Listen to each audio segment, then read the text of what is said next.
Welcome to Diana the Storyteller channel. Let's jump right into the story. Los Angeles had seen its fair share of wildfires, but this one was different. It wasn't just another seasonal fire that firefighters would contain within a day or two. No, this fire was a monster, a raging inferno that tore through neighborhoods like a hungry beast, devouring everything in its path. It started somewhere in the hills, fueled by dry brush and relentless Santa Ana winds. Within hours, the sky turned an eerie shade of orange, thick black smoke rising like a warning sign to the city below. Ash rained down like snowflakes, coating cars, rooftops, and streets in a fine layer of gray dust.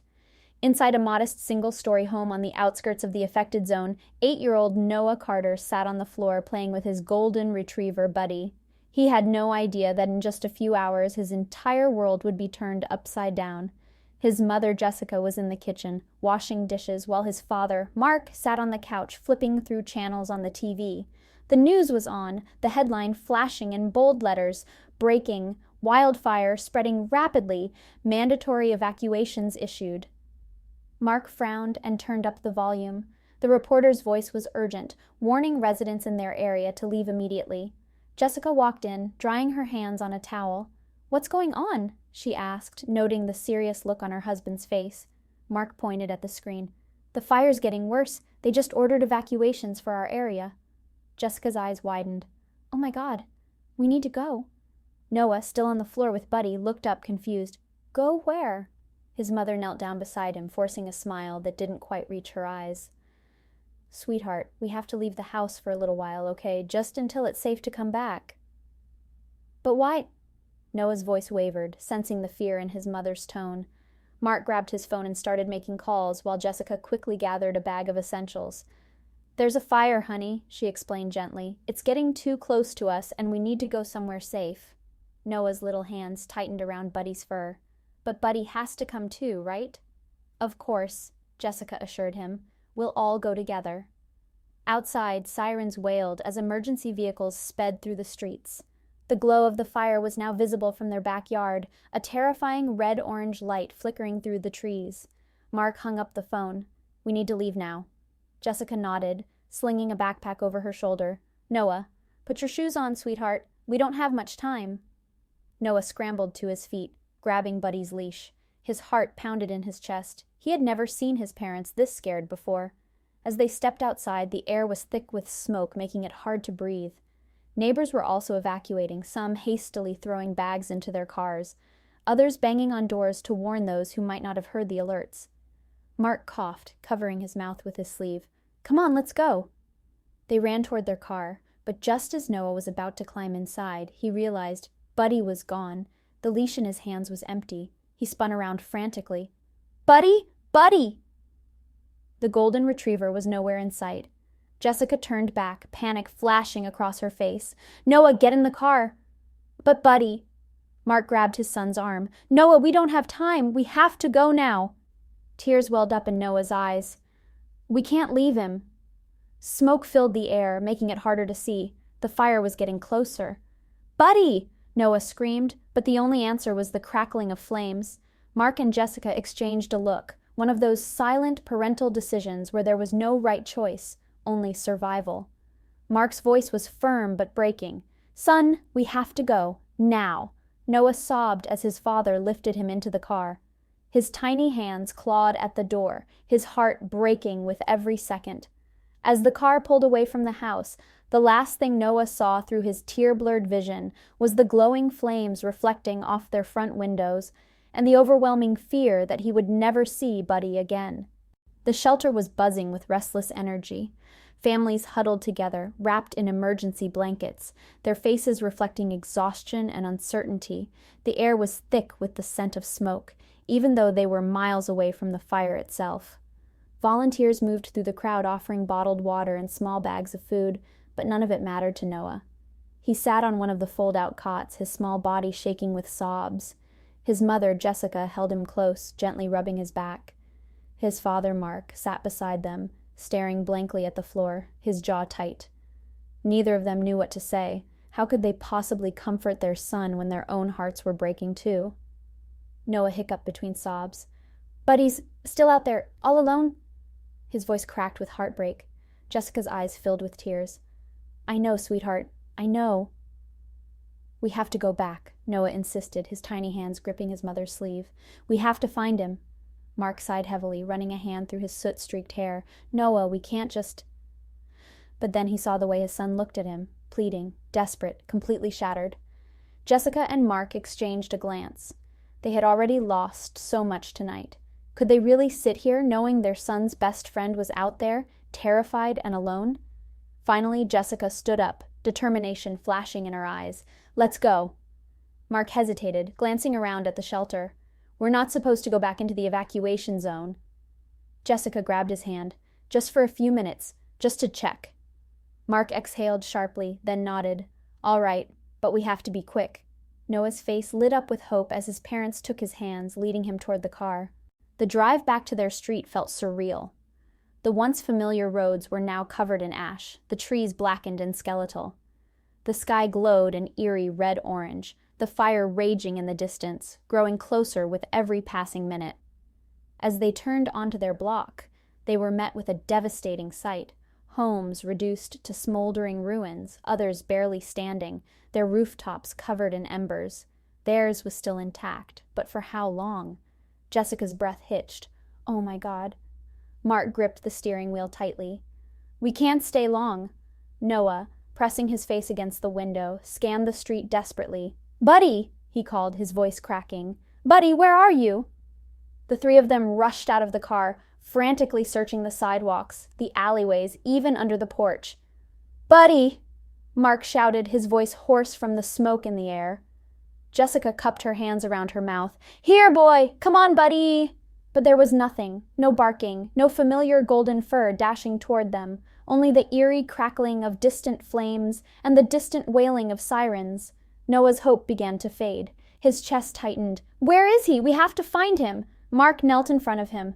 Noah, we tried, buddy, but we have to go before it's too late. Tears streamed down Noah's face. No, we can't just leave him. Jessica turned away, wiping her own tears.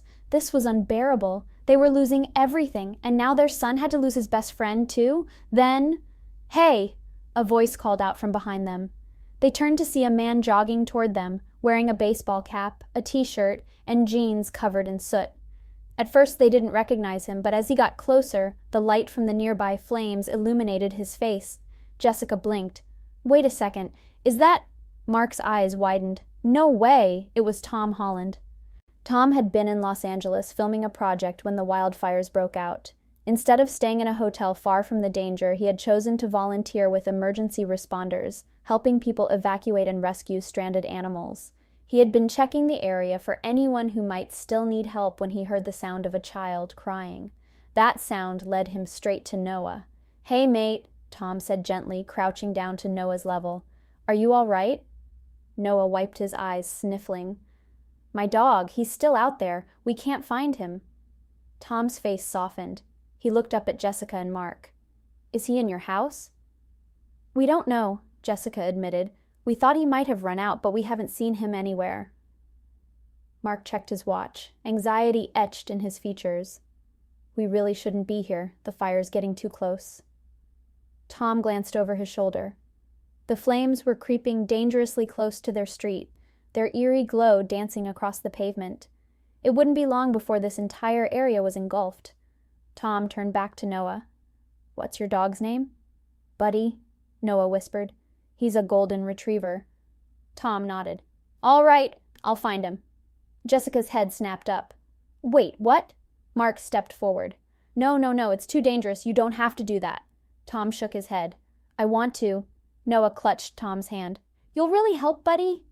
Tom smiled. I promise, little man. The sky rumbled as the fire roared louder, embers flying through the air. Jessica gripped her husband's arm. Mark, we should go. It's too dangerous to stay here. Mark hesitated, then turned to Tom. Are you sure about this?